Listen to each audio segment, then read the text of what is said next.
अस्सलाम वालेकुम। मैं हूँ आफरीन ख़ान और ये वीडियो रिकॉर्ड बहुत मुश्किल से हिम्मत करके मैं ये रिकॉर्ड करने जा रही हूँ, क्योंकि मेरे साथ और मेरे घर वालों के साथ बहुत ज़्यादती की गई है।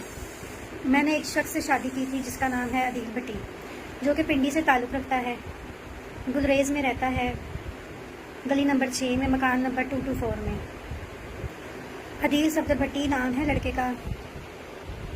ये आई मेरा ड्रामा देखने के लिए, इन्हें मुझसे प्यार हो गया, हमारी शादी हो गई। शादी के बाद, शादी से पहले बहुत अच्छे थे, शादी के बाद भी इन्होंने कुछ महसूस नहीं करवाया। 15 जनवरी 2020 को मेरी मम्मा का इंतकाल हुआ। मेरी वालदा के इंतकाल के बाद एक हफ़्ते बाद इन्होंने मुझे बोला कि पिंडी आ जाओ, वहाँ पर हम रहते हैं, तुम्हारा माइंड चेंज हो जाएगा थोड़ा सा। मैं अपने घर वालों को लेकर वहाँ पर चली गई। मेरे घर में मेरा भाई है, मेरी भाभी हैं, एक मेरी छोटी बेटी है और एक मेरी भांजी है। हम वहाँ पर चले गए। वहाँ पर इनकी और मेरी घूमते फिरते किसी बात पे थोड़ी सी बहस हुई। इन्होंने मुझे अपने घर ले गए, वहाँ ले जाके इन्होंने मुझे बंद कर दिया और मुझे वहाँ पर 25 दिन रखा और मुझे बहुत ज़्यादा मारा। मेरे पर तशद्दुद किया, जुल्म किया, ज़बरदस्ती मुझे शराब पिलाई, मेरे वीडियो बयान रिकॉर्ड करते रहे और मुझे वीडियो बयान में कहते रहे कि तुम बोलो कि तुम अपने भाई को छोड़ दो, तुम मेरे भाई को मार दो, मैं नहीं जानती अपने भाई को। मुझे कहते मैं तुम्हें अकेला रखना चाहता हूँ, तुम अपने घर वालों को छोड़ दो, अपने काम को छोड़ दो। रोज़ मार खानी, रोज़ शराब पीनी। 25 दिन के बाद इनकी मेरी बात हुई कि मुझे ड्रामा करना है, मैं सब कुछ छोड़ दूँगी मगर मुझे ड्रामा करने दो। इन्होंने कहा ठीक है। वहाँ पर ड्रामा करने के लिए हम गुजरांवाला चले गए। गुजरांवाला में मैं ड्रामा किया 3 दिन, जुम्मा, हफ्ता, इतवार। ड्रामा करके मैं जब ड्रामे से बाहर निकली तो रोज़ मेरे से गाड़ी में इन्होंने लड़ाई करनी कि तुमने इसको क्यों बुलाया, तुमने इससे क्यों बात की, कभी किसी बात पे, कभी किसी बात पे। हफ्ते की रात थी, मुझे कहते हैं कि तुम अब कल चलो ना पिंडी, फिर मैं तुम्हें बताता हूँ। मैं डर गई। मैंने जो है घर जाकर, ये सोया हुआ था, मैं चुप करके अपने घर वालों को लेकर घर से भाग गई।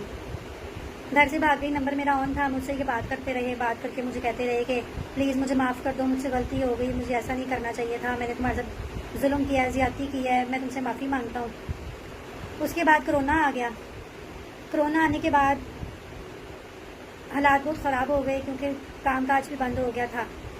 इनकी मेरी सुलह हो गई। पूरे कोरोना के महीनों में कोई हमारी लड़ाई नहीं हुई, कोई मसला नहीं हुआ, हम खुश खुश रहते रहे साथ। उसके बाद 14 मुहर्रम से हमारा ड्रामा शुरू हुआ। इन्होंने बोला तुम्हारा शौक़ है काम करना, तुम करो, मैं तुम्हें मना नहीं करता, मैं तुम्हारे साथ हूँ। इन्होंने बोला ड्रामा कर लो। फैसलाबाद मैंने ड्रामा किया।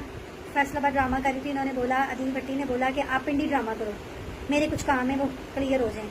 मैं पिंडी ड्रामा करने के लिए गई तो पिंडी में जुम्मा, हफ्ता, इतवार 2-2 शो थे। वो शो हमारे गुजरते गए। असद भट्ट प्रोड्यूसर का ड्रामा था, सिरोज थिएटर नया खुला सदर में, वहाँ पर मेरा ड्रामा था। मैं ड्रामा कर रही थी कि इतवार का ड्रामा ख़त्म करके रात को घर आई हूँ। वहाँ पर इन्होंने मुझे पहरिया टाउन में किसी कोठी में रखा हुआ था, खुशबाश। इन्होंने मुझे रात को कोई बात महसूस नहीं करवाई। इन्होंने मुझे वहाँ पर रात को बोला हम सुबह एक सालगिरह पे जाएंगे, मेरे भाई की सालगिरह करेंगे। हमें ही गाड़ी में बिठा के सबको तैयार करवा के ले गए।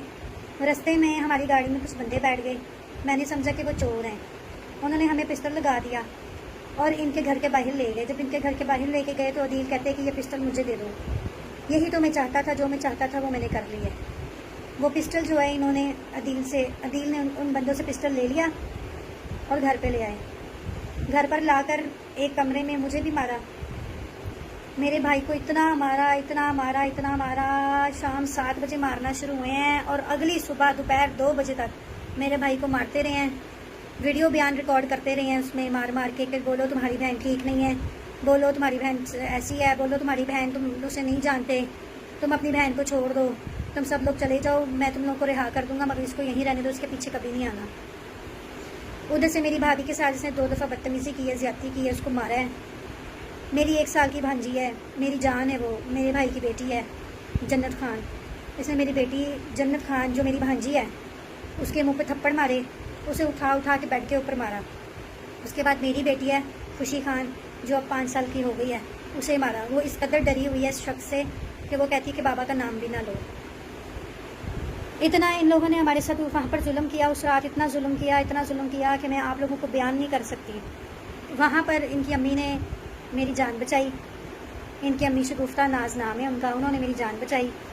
उन्होंने कहा कि तुम ये तलाकनामे पे दस्तखत और अंगूठे लगा दो, तुम्हारी जान छुट जाएगी, तुम चली जाना। मैंने उसके ऊपर दस्तखत किए, अंगूठे लगाए, इनके पाँव पड़ी, माफ़िया मांगी। इन्होंने सारी रात मुझसे अपने पाँव चटवाए। अदील ने मुझसे, मेरे भाई से अपने पाँव चटवाए और मार मार के बोला, बुलाओ किसको बुलाना है, कौन है तुम्हारे पीछे आने वाला? तुम्हारे पीछे आने वाला कोई नहीं है। मुझे तो इंतज़ार था तुम्हारी माँ के मरने का। तुम्हारी माँ मरी है तो ही तो मैंने ये किया है सब। ना बाप है तुम्हारा, ना माँ है, ना कोई और पीछे आने वाला है। क्या करना है अब तुमने? इस तरह की बातें इन्होंने की, मेंटली टॉर्चर किया, बच्चों के साथ भी बहुत जुल्म ज़्यादती की। इन्होंने भी दस्तखत किए, अंगूठे लगाए। उसके बाद अगली शाम को इनकी अम्मी ने मुझे वहाँ से रवाना कर दिया गाड़ी में बिठा के। करीम गाड़ी बुक की, हम घर आ गए। सारी रास्ते मेरा फ़ोन ऑन रहा, मुझे कहते फ़ोन पे मेरे साथ रहना। घर में आने के बाद भी फ़ोन पे रहे। मैंने बोला, अदील मैंने ड्रामा करना है, मैं घर में मैं नहीं बैठ सकती हूँ क्योंकि मेरे घर के अखराजात भी हैं। इनका कर लो। गुजरांवाला मैंने ड्रामा किया इम्तियाज़ शाजी का, जो कि गुजरांवाला में कैपरी थिएटर में ड्रामा लगाया हुआ है।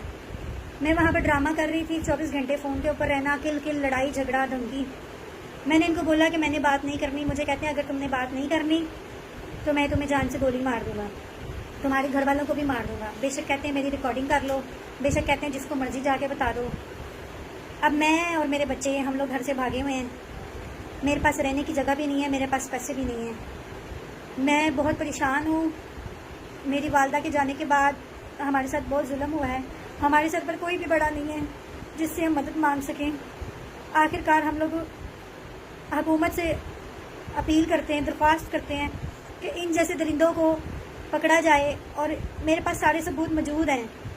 इन्होंने ज़बरदस्ती स्टाम्प पेपर लिखवाए हैं, ज़बरदस्ती इन्होंने मार मार के चेक खाली चेक जो है वो साइन करवाए हैं।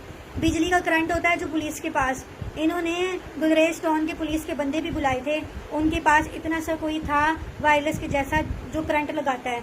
इन्होंने मेरे भाई को उससे करंट भी लगाए, अदील भट्टी ने करंट भी लगाए उससे, ठीक है, और दस्तखत करवाए स्टाम्प पे, और कहते हैं कि तुम अब जाओगी अगर मेरे साथ नहीं रखोगी, बात नहीं करोगी, तो मैं उस स्टाम्प के ऊपर 2 करोड़ 4 करोड़ 5 करोड़ लिख के तो तुम्हारे ऊपर पैसे चढ़ा दूंगा। मेरी हालत इस तरह की नहीं थी। इस बंदे ने मुझे ज़हनी टेंशन दे दे के, धमकियाँ दे दे के, डरा डरा के हमें पागल कर दिया है। हम बहुत परेशान हैं, हमारी मदद करें। अब मैं ये न्यूज़ वालों को से दरख्वास्त करती हूँ कि मेरे इस न्यूज़ को, इस मैसेज को चलाएं, सारी दुनिया तक पहुँचाएँ, ताकि ये जो जुल्म औरतों के साथ बंदों ने शुरू किया हुआ है, इस बंदे को पकड़ा जाए और इसके साथ सख्त सख्त कार्रवाई की जाए। क्योंकि इसने मेरे 1 साल की बच्ची जो है जन्नत खान, उसके साथ बहुत ज़्यादती की, उसको मारा है बहुत ज़्यादा। मेरी 5 साल की बेटी, इसने उसको भी बहुत मारा है, और इसका कोई कुछ करने वाला नहीं है, कोई इसको समझाने वाला नहीं है। इसके घर वाले भी इससे डरते हैं। अभी मेरे पास इसके रिकॉर्डिंग्स, इसके मैसेज, इसके तस्वीरें, हर चीज़ मेरे पास सबूत मौजूद है। मैं हाथ जोड़कर वज़ीर आला पंजाब से दरख्वास्त करती हूँ कि हमें इंसाफ दिया जाए, हमें सबसे पहले तहफ़्फ़ुज़ दिया जाए, क्योंकि इसके ऐसे बहुत से लिंक्स हैं, दोस्त हैं, लिंक्स हैं, जिनको नहीं पता कि ये मेरे साथ, मेरे घर वालों के साथ क्या जुल्म कर रहा है। ये उनको मेरे पीछे चढ़ा रहा है, ठीक है। मुझे धमकियाँ देता है, घर से उठवा लूँगा। मैं घर से बेघर होके 2 बेटियाँ लेके फिर रही हूँ, सड़कों पर रुल रही हूँ मैं, रहने की जगह नहीं है, पास पैसे नहीं है, मैं बहुत परेशान हूँ। मेरी गाड़ी थी वो भी बिक गई है, मैं बहुत परेशान हूँ, मेरी मदद करें। आपसे मैं दरख्वास्त करती हूँ, हाथ जोड़ती हूँ आप लोगों के आगे। इस बंदे के पाँव पड़ी हूँ, कोई सिला नहीं मिला, आप लोगों के आगे हाथ जोड़ती हूँ। हमें इंसाफ दिलवाएं, मेरे बच्चों को, मुझे, हम लोगों को रुलने से बचा लें।